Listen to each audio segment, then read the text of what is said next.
Welcome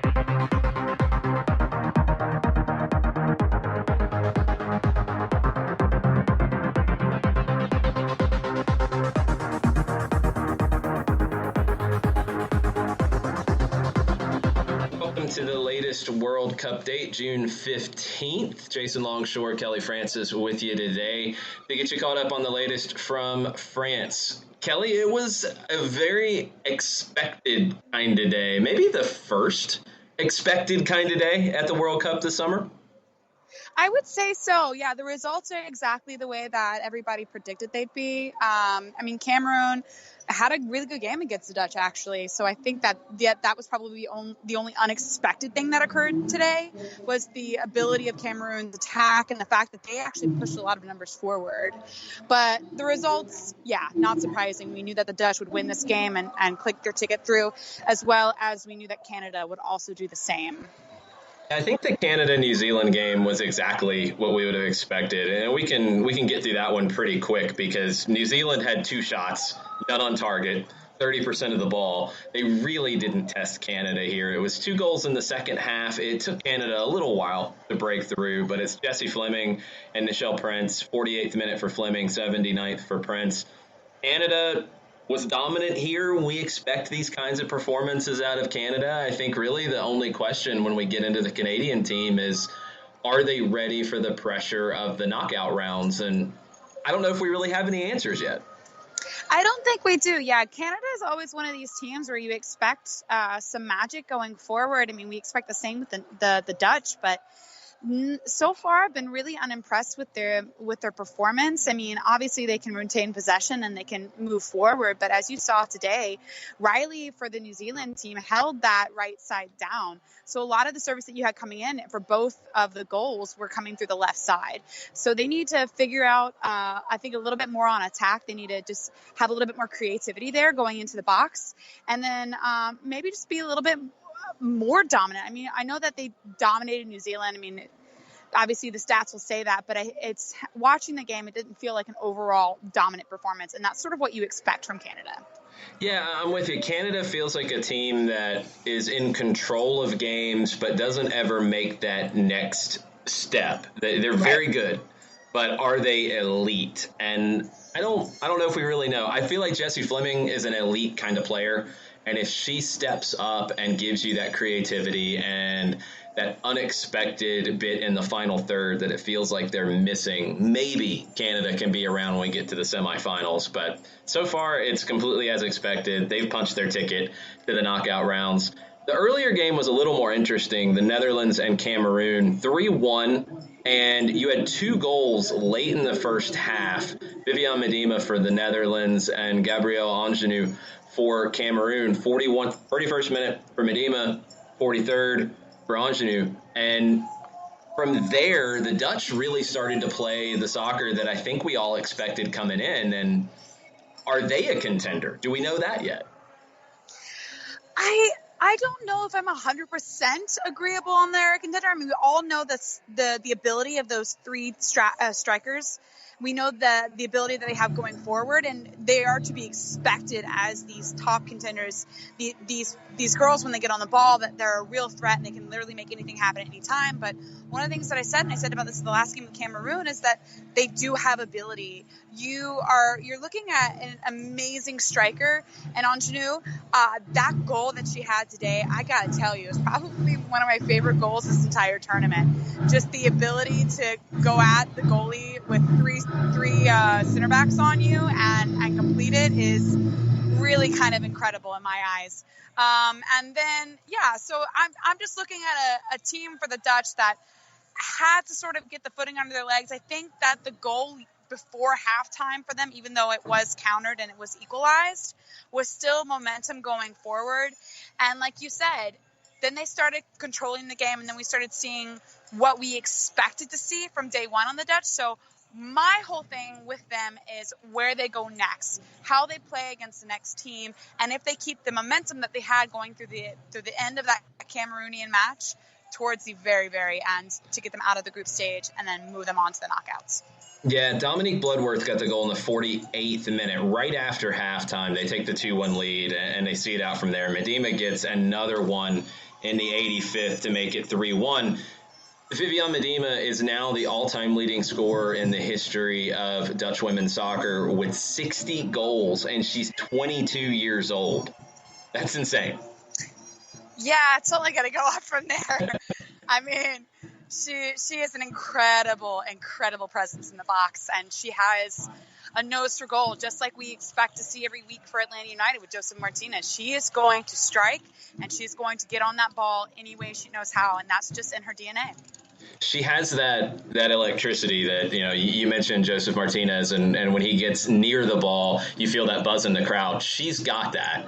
And in a game where, honestly, you look at the numbers and the Dutch, they had more the possession battle, which you would expect from a Dutch team, but same number of shots. They had 2 more on target than Cameroon. It wasn't like they completely dominated this game. I feel like when you look at the next game for them, and they play Canada, 2 teams that have already punched their ticket, but they come in different ways. I think Canada is comfortable where they are. They could rotate their squad, give players minutes. I feel like the Netherlands needs to play their first choice to continue building momentum. I would absolutely agree. Coming into this tournament, I mean, Netherlands is a clear favorite for a lot of people, and they have a lot riding on their shoulders, whether people agree with that or not. They are expected to contend, and they are expected from a lot of people to be in the very final. So, yeah, I think you play your starting 11. I think you keep the momentum going forward. I think I do agree with you on Canada. Canada's punched their ticket. I mean, they're not a clear-cut favorite, but they're still a contender. But if you have the ability to rest some players, not have them running on tired legs, that's a good thing. But I absolutely agree with you. Netherlands, when they come in and they play this team against Canada, it is going to be a how do you call it? It's a statement game. Yeah, I think it is, because I think Canada comes in, they've won medals at the Olympics. It's a veteran team. They don't have anything to prove other than, to themselves to make it to that next step, because they've been right there. I think for the Dutch, it's one where they do need to make that statement that they truly are a contender, that they're ready for this level. They won the European Championship in 2017, but they've never been in the Final Four of a World Cup. Can they do that? And I think if they beat Canada and win the group, they position themselves really well to build on it from there. But we've talked about resting players, and I think Canada probably will in that game. You're already getting this conversation around the U.S., and tomorrow we get the second match day 2 of the United States group. Sweden and Thailand at 9 o'clock, U.S. and Chile at noon. And what would you do if you're Jill Ellis? Would you rotate the squad and rest a bunch of players going into this match with Chile? A bunch of players? No, I wouldn't rest a bunch of players. I might rest 1 or 2. I think you actually need to get Jill back on the pitch, and you get Sauerbrunn back into that center back position, get her comfortable on the ball again. What a great team to do it with, right? With Chile, I mean, even though they are attacking, it still won't be such an attacking threat as you'll see going forward with Spain when you come out of the group. But my whole thing is that you are really looking at this team that's already got a lot of momentum going forward. I mean, I know that they didn't have the hardest competition going against Thailand, but you still have a lot of energy and momentum in these players. These players are itching to get back on the pitch. They want to go at the next challenger, and they want to show the world why they're number 1. So yeah, I don't know about rotating a lot of players, maybe 1 or 2 and have a similar starting 9, but I think you try to keep as core of a squad as you can. I'm with you on that. I've seen a lot of talk about resting players and a lot of changes to the lineup. I would not change anything about goalkeeper, about the back line, except for bringing, my 2 center backs that I came into the tournament with. I would want to get that back line back together and play Julie Ertz as the 6. I want them to get minutes together, even if you're not really going to be tested against Chile, just to get those minutes of building out of the back, communicating, being on the field together. If you're going to rest players or rotate players, You could rest Haran, who came into the tournament with an injury. You could rest Rapinoe, who's a little bit older. You want her to have fresh legs against Sweden in the group finale. I wouldn't rest Alex Morgan. I would keep her in, and while she is feeling good and scoring goals, you want her to continue to build confidence. Maybe Haran, Rapinoe, if you want to get Kristen Press in and you feel like you need to get her some minutes so she's ready to go coming off the bench in big moments. Okay, you could rest either Lavelle or Tobin Heath and play Press either out on the wing or in the attacking midfield. Either one's fine by me. But I would say probably no more than 3 changes. I just have a feeling we're going to see a lot. Yeah, I've a lot of changes. Yeah, that seems to be the vibe. When you hear people who have been following the U.S. over in France and talking to the group, it feels like they're preparing for a lot of changes. I hope I'm wrong. I hope I'm misreading it. Yeah, I hope that you're misreading that also, because I wouldn't want them to change much either. One of the interesting things that I do think, I agree with you on Alex Morgan. I want her to have that energy going forward and that repetition, but I'd also like to see a little bit more minutes for Carly Lloyd. Getting her maybe a 60-minute sub. Yeah, maybe even like a halftime sub if you're in control of the game. I'm with you on that. And Ertz I would put in that role too, to go ahead and keep her fresh because she's so vital. If you do Morgan, if you pull Morgan at 45 and bring on Lloyd for the second half, cool. If you pull Julie Ertz at maybe the 60-minute mark and go ahead and plan for those and bring on Morgan Bryan so she gets some minutes in case you need her, and then you have one more sub depending on what you need in the game. Right. That's cool for rotation. I just wouldn't rotate the starting lineup so much. No, but you do want to have your strikers congealing. So I do think you do need to have Alex Morgan on the pitch and I would like to have Rapinoe there if possible, and Heath as possible, because you're going against one of the best goalies in the world, right, against Endler. So you want to be able to test that ability of that goalkeeper to know that you can beat the best. So I think even if we're considering that Chile is a weaker team, they still know it's going to be a hard game to get through. So I still think you want a challenge if possible. Yeah, I agree. Chile is a weaker team than Sweden. They're a much better team than Thailand. It won't be an easy one here. And you mentioned Endler. Absolutely one of the best goalkeepers in this tournament. She's been so strong for that group. And this is a Chilean group that has played the U.S. a few times over the last year, and they've been competitive. They haven't beaten the United States, but they've been in the match much more than some of the other opponents the U.S. has had. I don't think this is a cakewalk tomorrow.